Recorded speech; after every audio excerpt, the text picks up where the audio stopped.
So, as you may have figured out, next week is the finale of Boruto Naruto Gaiden. So, pretty much we're going to wrap up the whole situation with Sarada, and we're going to move on.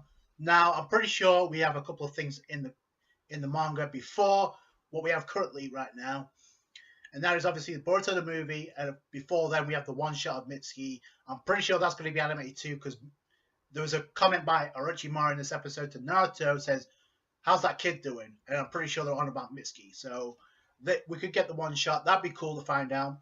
And the fact that Shinuchiya, it was revealed that Shinuchiya is a pretty much an experiment of Orochimaru, which should come as no shock, especially the fact that he's got a Senju arm with a bunch of Sharingan in it. Yeah, but Orochimaru isn't the one who released him. Apparently, he escaped, and according to what Orochimaru said, he says that Shinuchiya pretty much had it in his own mind that it was an Uchiha who was looking for revenge, pretty much. So he's a pretty much escaped experiment who thought he was an Uchiha. So he hates Sasuke because he touches dead, and yeah. So I don't know. That's not really been explained, but I'm pretty sure that's where it comes from. And even when Shinichia kind of explained this to Sakura, like he's planning to revive the Akatsuki to kill Sasuke right in front of Sakura, knowing full well she could probably kill his ass. And by the way, I don't know how close to Sakura did a lot of damage to Shinichia to the point where he needed a transplant. That's like holy crap. So, and the fact he had a bunch of clones Sakura surrounded, I'm pretty sure Sakura could have handled them. So I don't get why that she needed to stick around. Obviously, she couldn't escape, but that was weird even in the manga. So obviously, if very straightforward.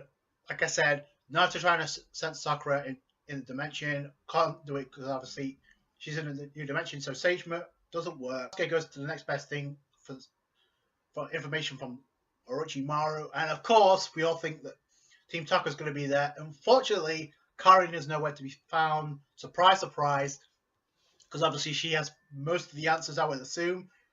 But the person who you should not go for answers to is pretty much Suigetsu.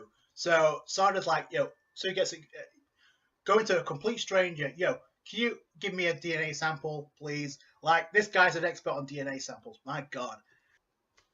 And I did think it was funny his Suigetsu's reaction when he found out that maybe Sasuke was playing around back in the day with Karin and said that, oh, Sasuke's been a dirty boy. So, but I think the fact there's going to be a resolution next week and the fact that Sarada came to terms in this episode kind of proves a couple of things. Like, yeah, they're trying to make you think that, but it's not really all it seems.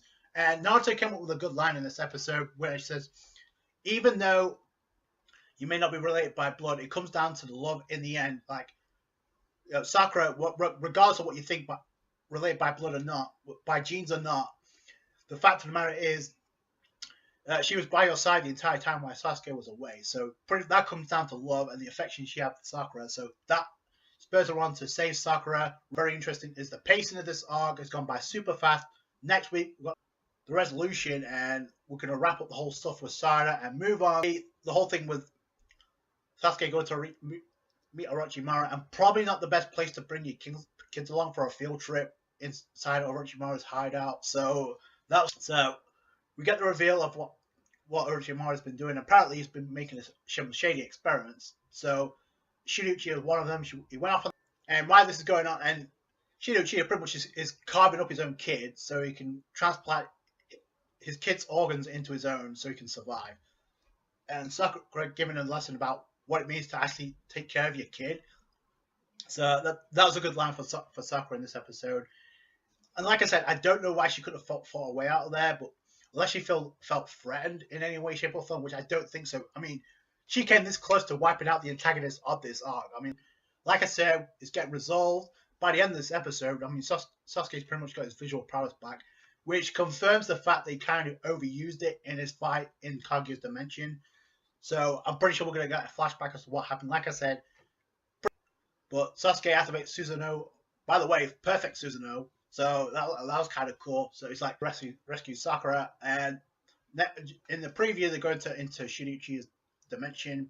By the way, it's not really Shinichi's who can activate the, I guess the transportation technique is really much the Jubi Pokemon.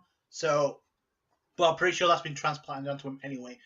The lesson we can learn here is, and Orochimaru even says, it'd be to my benefit too if you leave Shinobi, actually take this guy into custody, because he's a problem too. So that could be interesting too. I want to see how this affects the Akatsuki in any way. Maybe he's just a fanboy who's trying to revive the Akatsuki and a bunch of clones. So yeah, I don't think it compares to the original. Comment by Sasuke when he says, "I got my original products back," and Naruto's like, "Yeah, that explains it. How you got stabbed so easily." And Sasuke's like, "Yo, you're one to talk." So yeah, both of them got nerfed in this arc. I'm pretty sure it's going to continue because it has to focus on the next generation. Obviously, the best quote of the episode comes from Naruto. However, it is kind of fucked up because even though he's telling this to Sarada, and he pays more attention to Sarada Uchiha than he does his own kid. So, if anything, family counseling after this arc is concluded, it looks like Sasuke's gonna bail on Sarada again by the next week's episode. I'm pretty sure it's all leading to the finger poke. So yeah, that could be interesting. But after that, I'm pretty sure we've got the Mitsuki one shot from the manga to anime, and after that we got brought to the movie. If you don't believe me, just look at the characters that have been introduced already. So anyway, that's it from me. Thank you guys so much for watching. Like this review if you did, appreciate that. Comment down what your thoughts are on Naruto Gaiden, and pretty much we're heading for the finale next week. Subscribe to channel for more Boruto. Catch you guys later. Bye.